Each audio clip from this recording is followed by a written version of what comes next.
ഞാൻ ആദ്യമായിട്ട് ചെയ്യാൻ പോകുന്ന ഒരു വിഭവമാണ്. എനിക്ക് കുറച്ച് കക്ക കിട്ടി. അപ്പോൾ അത് തോടുള്ള കക്കയായിരുന്നു. ഞാൻ കുറേ ആളുകളുടെ അടുത്ത് ചോദിച്ചിട്ടാണ് ഇത് ഉണ്ടാക്കുന്നത്. കക്ക നല്ലപോലെ കഴുകി 2-3 വെള്ളത്തിൽ അത് കഴുകി തോടോടുള്ളതായതുകൊണ്ട് ഒന്ന് തിളപ്പിച്ചിട്ട് വേണം ഇതിൻ്റെ തോടിളക്കാൻ. അപ്പോൾ ഞാനൊന്ന് ട്രൈ ചെയ്യുകയാണ്. എനിക്ക് ടേസ്റ്റ് നല്ലതാണെന്ന് തോന്നുവാണെങ്കിൽ ഞാൻ ഈ വീഡിയോ ഇടും. അപ്പം ഇത് നന്നായിട്ട് ഇച്ചിരി ഉപ്പും മഞ്ഞൾപ്പൊടി ഇട്ടിട്ട് ഒന്ന് തിളയ്ക്കുന്ന വരെ നമുക്ക് വെയിറ്റ് ചെയ്യാം. കാരണം ഇതിൻ്റെ തോടിളകണ്ടേ, അല്ലാതെ ഇളക്കാൻ പറ്റത്തില്ലല്ലോ. അപ്പം നമുക്ക് ഇത് ചൂടോടെ ഇളക്കാനും പറ്റത്തില്ല. അപ്പം തിളപ്പിച്ച് ഇത് ഒരു പാത്രത്തിലോട്ട് കോരി എടുത്തിട്ട് ആറിക്കഴിഞ്ഞേ ഇതിൻ്റെ തോടിളക്കാൻ പറ്റത്തുള്ളൂ. അപ്പം നമുക്കതൊന്ന് നോക്കിയാലോ, പരീക്ഷിച്ച് നോക്കിയാലോ. ഇങ്ങനെ തിളപ്പിച്ച് വരുമ്പോൾ ഇങ്ങനെ തോട് തന്നെ ഇളകി ഇങ്ങനെ വരും. അപ്പോൾ അത് തണുത്ത് കഴിയുമ്പോഴേ നമുക്കത് കൈ കൊണ്ട് തൊടാൻ പറ്റത്തുള്ളൂ. ചൂടാകുമ്പോൾ നമുക്ക് കൈ പൊള്ളത്തില്ലേ. അപ്പോൾ നമുക്കതൊന്ന് ചെറിയ രീതിയിൽ ട്രൈ ചെയ്ത് നോക്കാം. അത് എനിക്ക് റെഡി ആയിട്ടുണ്ട്. അപ്പോൾ ഞാനിത് തോടിളക്കിയിട്ട് അതിൻ്റെ അഴുക്ക് അത് ഞെക്കി കളയുമ്പോൾ അതിൻ്റെ അഴുക്ക് അതിനകത്തുനിന്ന് വരുവാണെന്നാണ് എൻ്റെ ഫ്രണ്ട്സ് പറഞ്ഞത്. അപ്പോൾ അതുപോലെ ഞാൻ ട്രൈ ചെയ്ത് നോക്കിയപ്പോൾ അത് അതുപോലെ വന്നു.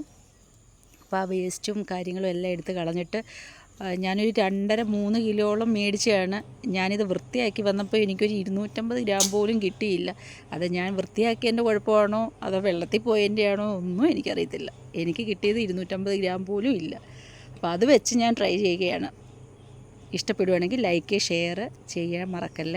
എന്ത് കമൻ്റ് ആണെങ്കിലും അത് ഇടാനും മറക്കരുത്. അപ്പം ഞാൻ ആവശ്യമുള്ള സാധനങ്ങളെന്ന് വെച്ചാൽ ചെറിയ ഉള്ളി എടുത്തിട്ടുണ്ട്, ഒരു സവാള എടുത്തിട്ടുണ്ട്, പിന്നെ കറുകപ്പട്ട, ഗ്രാമ്പു, പെരിഞ്ജീരകം, ഇഞ്ചി, വെളുത്തുള്ളി, പച്ചമുളക്, കറിവേപ്പില, മഞ്ഞൾപ്പൊടി, ഒരു അരമുറി തേങ്ങ ചെറുതായിട്ട് പീസാക്കിയത്, മുളക് പൊടി, കുരുമുളക് പൊടി, ശകലം കായപ്പൊടി, ഉപ്പ്, ഇതെല്ലാം ഇതിനാവശ്യമായിട്ടുള്ളതാണ്.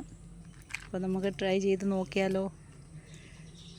അടുപ്പ് കത്തിച്ച് ഞാൻ വെളിയിലാണ്, ചൂട് കാരണം എനിക്ക് മുറിക്കകത്ത് നിൽക്കാൻ പറ്റത്തില്ല. അപ്പം വെളിയിൽ കാറ്റടി കൊണ്ടിട്ട് വെക്കാമെന്ന് വിചാരിച്ചു. അപ്പോൾ അടുപ്പ് കത്തിച്ചിട്ട് നമുക്ക് ചീൻചട്ടി വെച്ച് ചീൻചട്ടി ചൂടായി കഴിഞ്ഞിട്ട് ഞാൻ വെളിച്ചെണ്ണയാണ് ഉപയോഗിക്കുന്നത്. വെളിച്ചെണ്ണ വെച്ച് നല്ല നാടൻ ടേസ്റ്റ് വരുമെന്ന് പറഞ്ഞതുകൊണ്ടാണ് വെളിച്ചെണ്ണ ഉപയോഗിക്കുന്നത്. അപ്പം വെളിച്ചെണ്ണ ഉപയോഗിച്ച് കഴിഞ്ഞ് നമ്മൾ വെളിച്ചെണ്ണ ചൂടായി കഴിയുമ്പോൾ ഗ്രാമ്പു, പെരിഞ്ജീരകം, കറുവപ്പട്ട, 2 ഏലക്ക ഇതെല്ലാം ഇട്ട് ആ എണ്ണയിലൊന്ന് മൂപ്പിച്ചെടുക്കണം. അത് മൂപ്പിച്ച് കഴിഞ്ഞിട്ട് നമുക്ക് തേങ്ങാക്കൊത്താണ് രണ്ടാമത് ഇടുന്നത്. തേങ്ങാക്കൊത്ത് ബ്രൗൺ കളർ ആവുന്നിടം വരെ നമ്മൾ നോക്കിയിരിക്കേണ്ട. ഒരു ശകലം ഒരു കളറിലോട്ട് ഫെയ്ഡ് ആവുന്ന സമയം വരെ നമ്മളതൊന്ന് ഇളക്കി കൊടുത്തിട്ട് അതിൻ്റെ തൊട്ട് പുറകെ തന്നെ നമുക്ക് ചെറിയ ഉള്ളിയും സവാളയും കൂടെ അരിഞ്ഞ് വെച്ചതും കൂടി ചേർത്ത് വഴറ്റിയെടുക്കണം. അപ്പോൾ ഈ ചെറിയ ഉള്ളിയും സവാളയും കൂടി ചെറിയ ഉള്ളി മാത്രം ഉപയോഗിക്കുന്നവരാണെങ്കിൽ ചെറിയ ഉള്ളി മാത്രം ഉപയോഗിച്ചാൽ മതി. ഞാനൊരു ചെറിയ സവാളയും കൂടി എടുത്തിട്ടുണ്ട്. അതും കൂടി എടുത്ത് ശകല ഉപ്പുപൊടി ഇട്ട് നമുക്കൊന്ന് ചെറിയ രീതിയിലൊന്ന് വഴറ്റിയെടുക്കാം. വഴറ്റിയെടുത്ത് കഴിഞ്ഞിട്ട് പച്ചമുളക്, ഇഞ്ചി, വെളുത്തുള്ളി ഇത് 3 കൂടി ചേർത്ത് നമുക്ക് നല്ലപോലെ ഒരു ബ്രൗൺ കളർ വരുന്നിടം വരെ വഴറ്റിയെടുക്കണം. അപ്പോൾ ഉള്ളിയൊക്കെ പെട്ടെന്ന് വഴകാൻ വേണ്ടി ശകലം ഉപ്പ് ഉപയോഗിക്കുന്നത് നല്ലതായിരിക്കും. ഉപ്പിട്ടിട്ട് വഴറ്റിയെടുക്കുക.